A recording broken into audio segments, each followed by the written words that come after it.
আলাইকুম। আমরা এসেছি হাড়িয়া নিমতলা আমাদের নাসির ভাইয়ের সরিষার জমিতে। নাসির ভাইয়ের সরিষার জমিতে সেলটিমা 2বার প্রয়োগ করা হয়েছে। এখন প্রায় দানা সব পুষ্ট হয়ে গেছে। এই যে এখানে আমরা দেখতে পাচ্ছি যে কত সুন্দর ফলন এসছে, তাই না? প্রচুর ফলন। আমরা যদি এখানে একটু দেখি যে প্রচুর ফলন হয়েছে সরিষাতে। তা আমাদের ভাইয়ের কাছে শুনবো যে সেলটিমা ব্যবহার করে আসলে উনি কি উপকারটা বুঝতে পারলো। আসলে সেলটিমা আসলেই খুব একটা ভালো ঔষধ। আমি জানতাম না যে আসলে এটা সরিষায় ব্যবহার করা যায়। আমি এর আগে ধানে দিয়েছি, তো ধানে অনেক পর্যাপ্ত ফলন পাইছি। পাশাপাশি আমি গাঁদা বলে দিয়েছি, অন্যান্য ফুলও করি, চন্দ্রমল্লিকা, জিপসি, তারপর সলুবার। তো এসব ফুলে তখন আমি ফলন পাইতাম। তো মাঝে একদিন আমার এক ভাই, মানে কোম্পানির এক ভাই বলছিল, তার সাথে মানে আমরা পরে একটা ডেমো দিছি আপনার, দেওয়ার পরে এখন সেলটিমা সরিষাতে কেমন রেজাল্ট এসেছে? তো সরিষাতে যে পরিমাণে মানে রেজাল্ট, এই তো দেখুন পাশের জমি এ সেলটিমা ব্যবহার করে না, আমি করছি। তো আমার ফলন অনুযায়ী এর গাছের মানে অনেক কম, অনেক পার্থক্য। অনেক পার্থক্য। এই পার্থক্য আমার গাছের আগাটা পর্যন্ত দেখেন ফুল ফলনটা পুষ্ট, আর এর গাছের দেখেন কত মিস, মানে অনেক এখানে ব্যাপক একটা ডিফারেন্স। আর এর পাশেও এর দানাগুলো অনেক চিকন। পাশাপাশি আমার সরিষার ফলনের দানা অনেক মোটা, মানে এর প্রায় ডাবল। এটা একটা বিরাট ব্যবধান। মানে বাস্তবে আসলে সরাসরি না দেখলে এটা মানে কেউ কল্পনা করতে পারে যে জিনিসটা আমরা পাই। হ্যাঁ, আমরা দেখছি ম্যাক্সিমাম আমাদের এই পাশে হচ্ছে দেওয়া হয়নি, এটা দেওয়া হয়নি। হ্যাঁ, দেওয়া হয়নি। গাছগুলো একটু কিন্তু পাতাগুলো শুকাই গেছে, পাতাগুলো শুকায় গেছে। আর আমাদের এই গাছ কিন্তু একেবারে সবুজ সতেজ, তাই না? সতেজ, একেবারে তরতাজা আছে।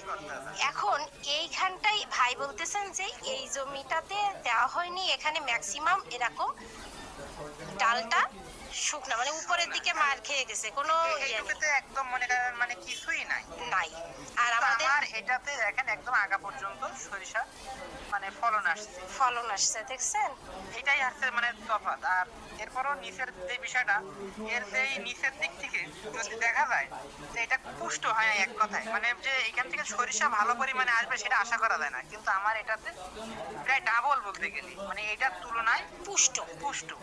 আচ্ছা আচ্ছা, এই যে আমরা একটু ধরে দেখি যে কোনটা ডাবো। হ্যাঁ হ্যাঁ, এই যে মানে আপনারটা পুরো পুষ্ট হয়েছে, পুষ্ট হয়েছে, একেবারে ডগা পর্যন্ত পটগুলো, গুড়ার থেকে ডগা পর্যন্ত পট ভরে আছে।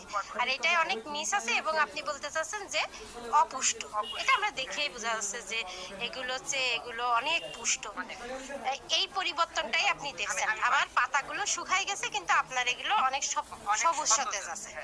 হ্যাঁ, এখন আপনি আপনি মানে আপনার মনে হচ্ছে যে এখানে আপনার বিরাট একটা ফলনে বেশি আসবে, আশাবাদী আছে। ইনশাল্লাহ ফলনে তো অবশ্যই বেশি আসবে, কারণ এর আগেও আপনি সেলটিমা ব্যবহার আমি এর করেছেন। আগে ধানে করছি, তো সেখানে পর্যাপ্ত ফলন পাইছি। কিন্তু সরিষা এই জীবনে প্রথম ব্যবহার করলাম। মানে একজন মাঠ কর্মী আমাকে স্লিপ দিয়েছিল, আচ্ছা তার কথা অনুযায়ী এটা করলাম। আচ্ছা, তাতে করে আমি যথেষ্ট ফলন পাইছি, এখন দেখতেছি। আর আপনি এটা একটু খুলে দেখেছেন একটা পট, যে এর ভিতরে আসলে দানাটা কেমন হয়েছে? একটা খুলে দেখেন তাহলে নাকি? হ্যাঁ হ্যাঁ, দেখেন। এটার ভিতরে অনেক সুন্দর, দেখেন অনেক দানাও অনেক অনেক। অনেক, আর আর প্রত্যেকটা দানা পুষ্ট হচ্ছে, তাই না? এখনই যদি এরকম হয়ে যায় আপনার, এখনো মনে করেন এই সরিষাটা ভাঙতে এখনো প্রায় 20 থেকে 25 দিন। 25 দিন। 25 দিন, মিনিমাম 20 দিন। জি তো তার ভিতরে আশা করছি এটা তো আরো অনেক পুষ্ট হবে। জি তো এটা মাত্র মানে এখনো নবীন গাছ, জি, এটাতে এখনো কিছুই আসেনি, মাত্র মানে এর শুধু গঠনটা আসছে, তাই এটা এত মোটা। এত মোটা। তাইলে এবার হচ্ছে যখন ইয়ে হবে, এখনো যখন পরিপুষ্ট হবে, পরিপুষ্ট হবে তখন আশা করছি এটা আরো অনেক বেশি বড় হবে। এখন এখানে আপনার পুরো পটগুলো ভরে আছে, এখন পট আর মার যাওয়ার কিন্তু কোনো ইয়ে নেই। না, এখন পট আর মার যাবে না, মানে ফলন যে পর্যাপ্ত হবে এটা এটা আমি একেবারেই আমরা আমি আশাবাদী। হ্যাঁ শিওর হয়ে যাচ্ছি যে পর্যাপ্ত পরিমাণে এখানে ফলন হবে। এই যে আমরা যদি দেখি, তাহলে এই যে আমাদের ভাইয়ের সরিষা ক্ষেত, এখানে কয় বিঘা আছে ভাই? এখানে আপনার 40% জমি আছে। আচ্ছা, আর এই পাশে হচ্ছে আমরা দিইনি। এই যদি দেখি যে পর্যাপ্ত পরিমাণে আপনার এই যে মাথার গুলো তো একেবারে আসেনি, প্রত্যেকটা মাথা কিন্তু ফাঁকা, তাই না?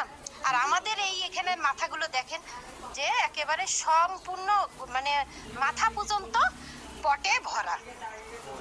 অনেক অনেক ধন্যবাদ ভাই। এরপরে আমরা আপনার অবশ্যই যখন মাড়াই করে বের করবেন তখন অবশ্যই আপনার এটা আমরা দেখব যে ফলন কত আসে। ভালো থাকবেন, আসসালামু আলাইকুম।